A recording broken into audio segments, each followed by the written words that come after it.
মায়ের পায়ে জবা হয়ে হোক না ফুটে মন, আমার মায়ের পায়ে জবা হয়ে হোক না ফুটে মন। ও তার গন্ধ না থাক যা আছে সে নয় রে ভুয়া পুরন, গন্ধ না থাক ও মনে গন্ধ না থাক যা আছে সে নয় রে ভুয়া পুরন। মায়ের পায়ে জবা হয়ে হোক না ফুটে মন। নমস্কার বন্ধুরা, welcome back to my channel. কেমন আছেন আপনারা সবাই? আশা করি আপনারা সবাই ভালো আছেন, সুস্থ আছেন, স্বাভাবিক আছেন এবং পার্শ্ববর্তী সবাইকে ভালো রেখেছেন। তো সকালে দেখতেই পাচ্ছেন ঝাঁ চকচকে রোদ উঠেছে এবং আজকের দিনটা একটু স্পেশাল ডে, মানে আজ হচ্ছে কালী পুজো। তো সময় এখন 8:15, আমার চা খাওয়া হয়েই গেছে দেখতে পেলেন। আর এদিকে আমার ছেলেও যথারীতি ঘুম থেকে উঠে গেছে। তো দেখিনি ও কি করছে এখন। তো ঘুম থেকে উঠে মোটামুটি সকালবেলার ঘুম থেকে উঠে মোটামুটি ওর মুডটা ফ্রেশই থাকে, বেশ হাসিখুশিই থাকে, কিন্তু বিকেলবেলা যেটা হয় না। তাই ও এখন একটা চেয়ারের মধ্যে বসে গাছ টাছ দেখছে।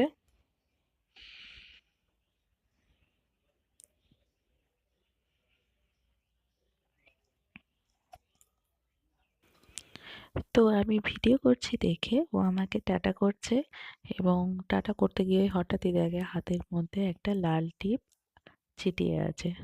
তো ও এখন ওটা নিয়েই ব্যস্ত থাক, আমি চলে যাচ্ছি আমাদের বাড়ির ব্যাক সাইডে।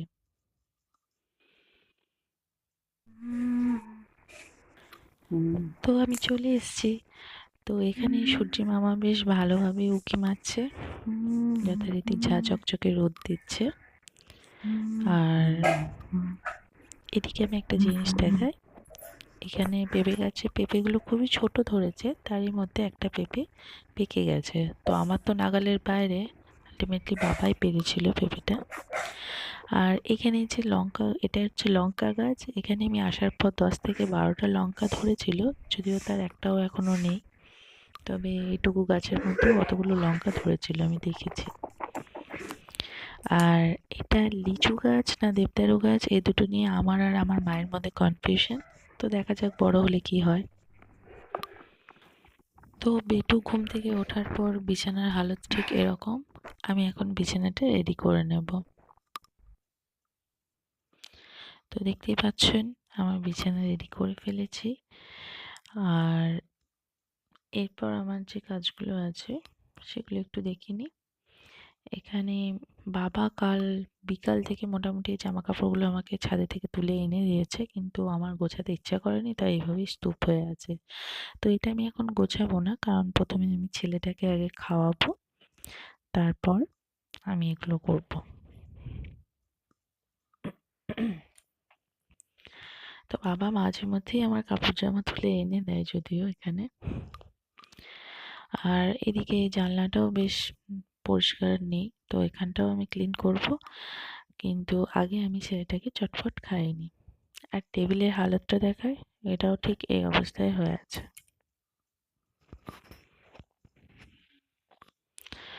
তো বিটুকে আমি হাত মুখ ধুয়ে ফ্রেশ করে দিয়েছি এবং মধু তুলসী পাতার রসও খাইয়ে দিয়েছি। এখনো পায়ের ওপর পা তুলে যথারীতি দুধ খাচ্ছে।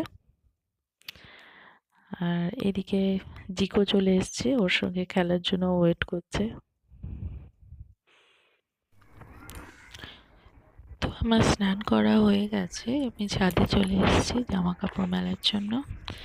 আর জামা কাপড় মেলা হয়ে গেছে।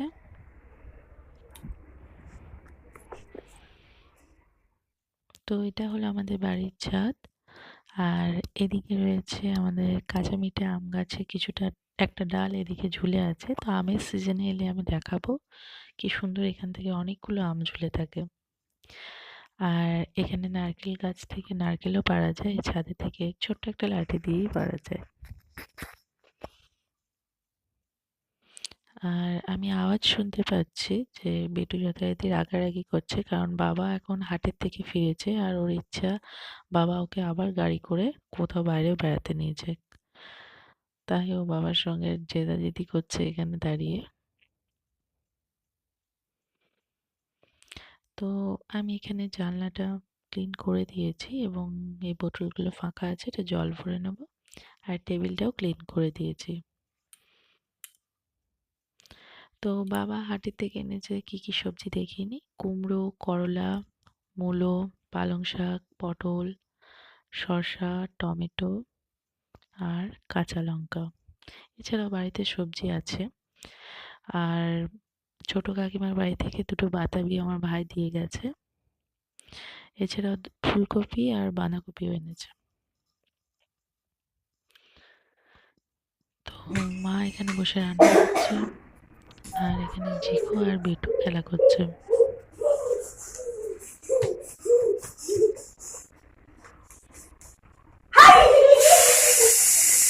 দিনের দিকটা ও এখানে বেশ ভালোই খুশি থাকছে, কারণ প্রত্যেক দিনই এখানে কারো না কারোর সঙ্গে খেলাধুলা করতে সময় পাচ্ছে। অথবা ছোট কাকিদের বাড়িতেও গিয়েও খুব খুশি থাকে ও।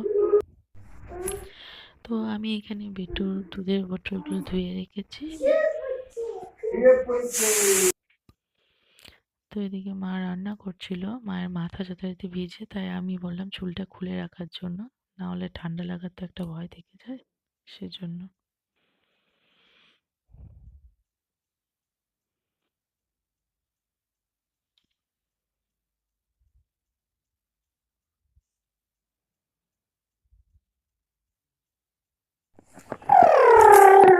বিটুর স্নান করা হয়ে গেছে, এরপর আমরা খাওয়ার সময় তো চলো দেখি ওকে কিভাবে খাওয়াতে নিয়ে যায়। চলো ভাত খাবো, এসো ওই ঘরে চলো, চলো ওই ঘরে চলো,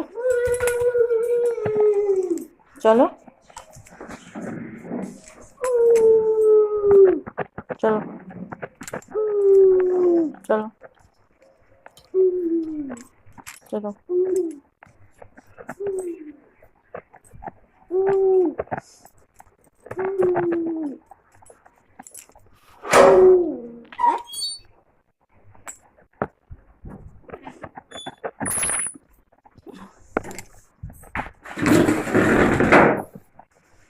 এখানে বসো, বসো। তো আজকের লাঞ্চ মেনু আছে, আমার নিরামিষই হয় কালী পুজোর দিন। ঘি, ভাত, কচু সেদ্ধ, আলু সেদ্ধ, কুমড়োর তরকারি যেটা রাতেও লুচির সাথে খাওয়া হবে, আর ডাল সেদ্ধ। এখানে আমারও রাখা আছে বাটির মধ্যে। তো এই দিয়েই আজকের লাঞ্চ কমপ্লিট হবে। তুমি ভাত খাবে?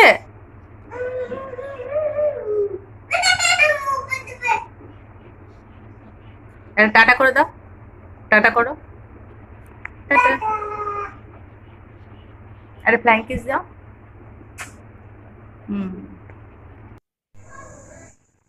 তো দুপুর গড়িয়ে রীতিমতো সন্ধ্যা হয়ে গেছে, মা এখানে মোমবাতি ধরিয়েও দিয়েছে। আমি বাইরে কয়েকটা মোমবাতি দিয়েছি এবং ছাদের মধ্যে কয়েকটা দিয়েছি। তো অন্য বছর আরও দেওয়া হয় মোমবাতি, এবছর আমার ছেলেটা বেশ জ্বালাচ্ছিল সন্ধ্যা থেকে, তাই খুব বেশি মোমবাতি আর দিইনি। তো এই ব্লগটা এখানে অবধিই থাকবে। তো দীপাবলির রাতে আমরা কী কী এনজয় করলাম, কীভাবে কাটালাম, সেইটা নিয়ে আমার নেক্সট ব্লগ আসছে। তো ততক্ষণের জন্য আপনারা ওয়েটে থাকুন। আর যদি আমার ব্লগটি ভালো লেগে থাকে প্লিজ লাইক কমেন্ট শেয়ার করতে ভুলবেন না, এবং অবশ্যই আমার চ্যানেলটিকে সাবস্ক্রাইব করে দেবেন। তাই নেক্সট ব্লগের অপেক্ষায় থাকুন, ততক্ষণের জন্য জানাই টাটা, বাই বাই।